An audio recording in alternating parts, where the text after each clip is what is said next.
Batman the Animated Series is one of the greatest shows of all time, there's no doubt about that.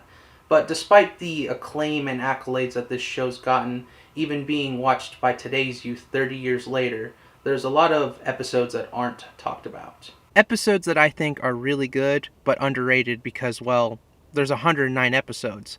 There's bound to be episodes that got overshadowed by the likes of Heart of Ice or Perchance to Dream. Today I wanted to count down the entries from this acclaimed series. So let's start this list with a villain that's obscure nowadays. Number 10, Clock King. This one is a great one-off episode, mainly focusing on the villain of the story. Clock King, aka Temple Fugit, a efficiency expert who doesn't like having his time wasted.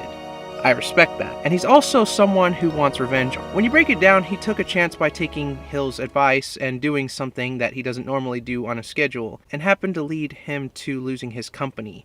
All because he lost the document and didn't appear to the court hearing on time. This entire episode, I just felt bad for Hill. The guy doesn't even know what he did. He gave sound advice, and things just went south for Fugit.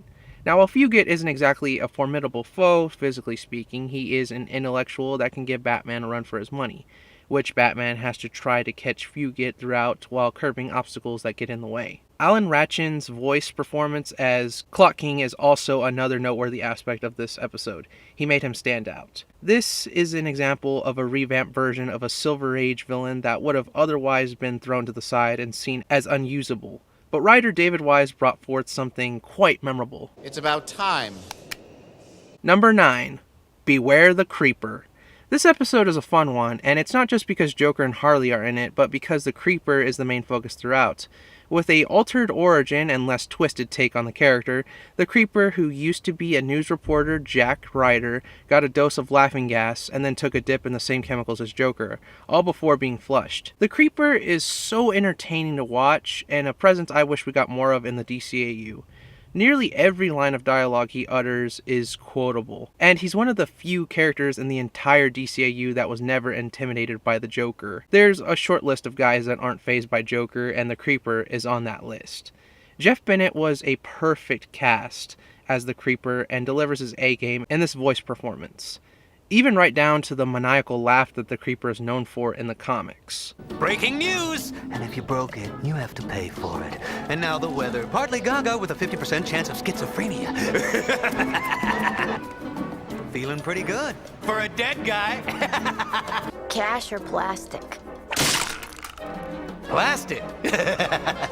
Ha, funny. So tell me, from one sociopath to another, where is the Joker? They call me Yellow-Skinned Wacky Man. But I prefer the Creeper. From being an entertaining episode, having a character I wish that DCAU utilized more often, or at least a couple more times, to the funny character interactions, to even the visual Easter eggs, I'm looking at that Steve Ditko nudge and wink, you have a crazy ride from start to finish.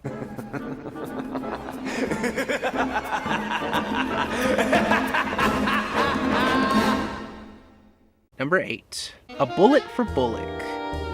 Someone's gunning for Harvey Bullock, but the question is who? He's not exactly the guy that has a whole lot of friends, and he's made at least 10 times the amount when it comes to enemies. Well, that's where Batman steps in to catch the perp. This episode plays out like a classic detective story, complete with a jazz soundtrack. Batman and Bullock's interactions are always memorable, and with this, we get a whole episode built around the dynamic.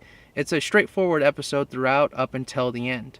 Bullock really does have an impression on the people around him. But the real pleasure's gonna be taking you out, Bullock.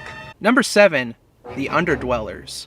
This episode is definitely one of the darker episodes with the subject matter including child slavery, child abuse, and well, it's abused orphans. Saying that out loud just made me realize how dark this one is. The censors in the 90s were practically non-existent.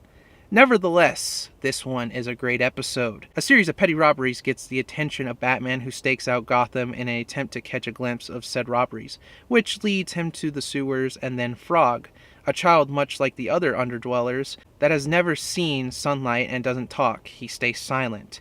The implications of that are probably because the Sewer King doesn't want any of his subjects to talk.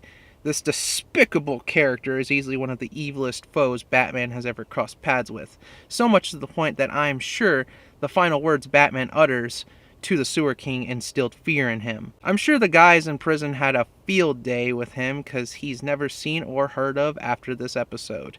The score for this episode is also one of my favorites of the series. Despite the darkness of this episode, the ending is beyond earned, and it's one case that Batman arrived before it was far too late.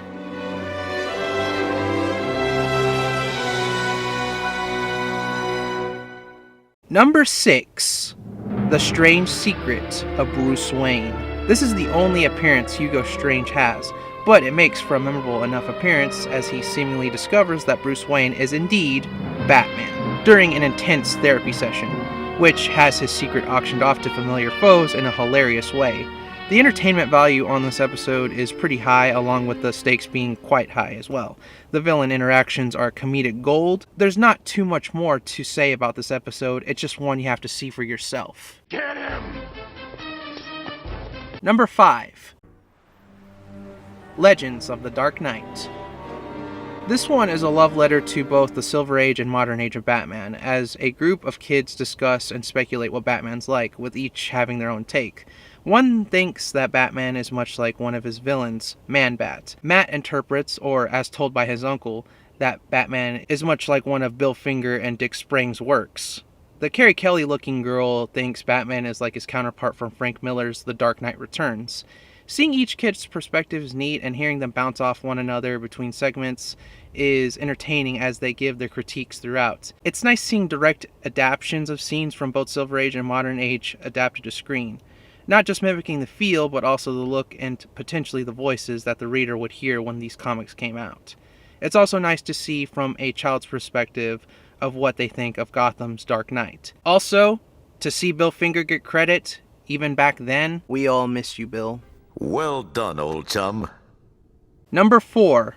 The Terrible Trio. Okay, nobody ever talks about this episode. It may be the most underrated episode that this show ever made, but it's not the best underrated episode. Nevertheless, it's up this high on the list because of the subject matter. It feels very adult. And that's something this show gets a lot of praise for. But what I mean by this is the Terrible Trio aren't the flashiest villains. They're not the typical villains with a doomsday scheme unless their demands are met. They're just these 3 rich asshats that are bored and commit these crimes because even if they get caught, they think they can just throw any amount of money out there to get them out of punishment for their actions. The striking differences between these 3 and then a rich socialite like Bruce Wayne are put on display. Bruce is what someone rich should be, someone who helps spread his wealth to others, and not be some 1% elitist that thinks they're above everyone else.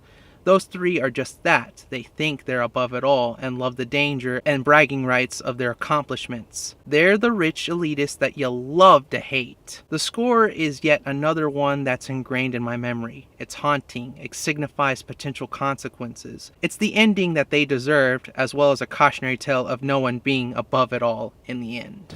Aced it! And once again, we owe it all to the little people. Number 3.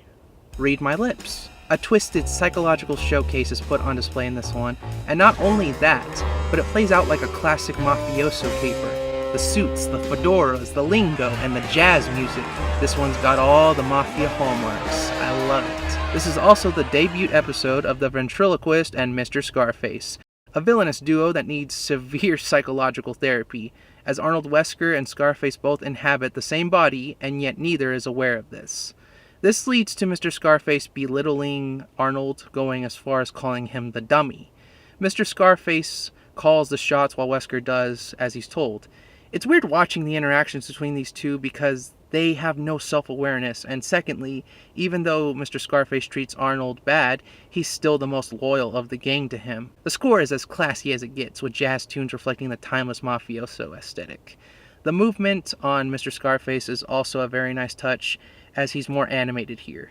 The third act is a perfect one, as it takes an unbelievable turn. I love this episode so much for how complex these two are, and it's the reason why the Ventriloquist and Mr. Scarface are some of my favorite Batman villains. Underrated is definitely the term I'd use to describe these two and the episode itself. Now, Mr. Scarface, remember your blood pressure. Shut up! I want your opinion, dummy. I'll pull your string. Number 2. Appointment in Crime Alley. Written by comic book legend Jerry Conway, time is of the essence. Batman has an appointment with Leslie Tompkins to keep, but just about everything within the crime-infested area keeps Batman and Tompkins apart, including a plot to destroy the area for redevelopment purposes, whether the residents know it or not. With possible casualties on the line, this episode is high on the list just for the fact that it's so personal to Batman.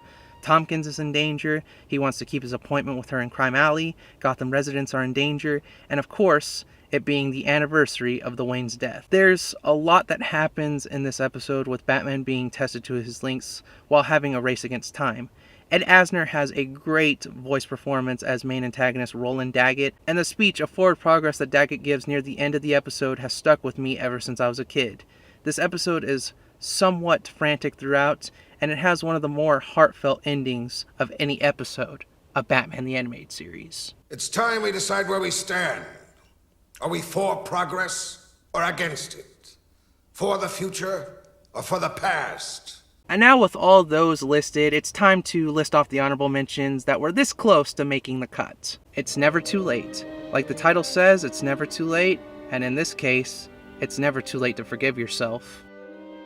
The Cape and Cow Conspiracy, a clever episode with a mystery weaved throughout. Robin's Reckoning, a routine stakeout leads the dynamic duo on a path to Tony Zuko, the man who murdered the Flying Graysons. We also get flashbacks to Dick's past and how he came to be Robin. There's so much depth given to young Richard in these two episodes along with Bruce. Zatanna. She's one of writer Paul Dini's favorite DC characters, and it shows, with Zatanna being prime suspect number 1 and wanted after allegedly stealing money. Also within this continuity is Bruce and Zatanna's past relationship, with a cameo by her father, Zatara. If you're so smart, why aren't you rich? Riddler's debut episode, and what a debut he makes, being one step ahead the entire way. And now, for number 1. Number 1, Laughing Fish. Oh yes, it may come as a surprise to some of you. How is this episode the most underrated? It has Joker and Harley Quinn. It's adapted straight from the comics. Well, for those of you that don't know, I love myself a comic book story being adapted to screen, which this episode does well, with some additions such as Harley being added. It has a memorable score and atmosphere, being one of the episodes that has Joker seen in a darker light instead of a psychopathic jokester. It has a fair amount of twists and turns. In my opinion, Mark Hamill turns in one of his best performances as Joker in this episode. And really, out of all the Joker episodes that this show has, it's one that I don't hear many talk about in comparison to Joker's Millions, Mad Love, The Last Laugh, Make 'em Laugh, and his appearance in Almost Got 'Em and Trial. It's a great watch from start to finish with a highly memorable and dark ending. It's the most underrated to me for these reasons. Coming to your local store. Just as soon as that nasty old Mr. G. Carl Francis decides to give me my legal cut of the profits. Well, did I get it wrong or did I get it right? I'm sure I missed some underrated outings for the Cape Crusader. I'm Lito Mars of the MCA Productions crew, and until next time.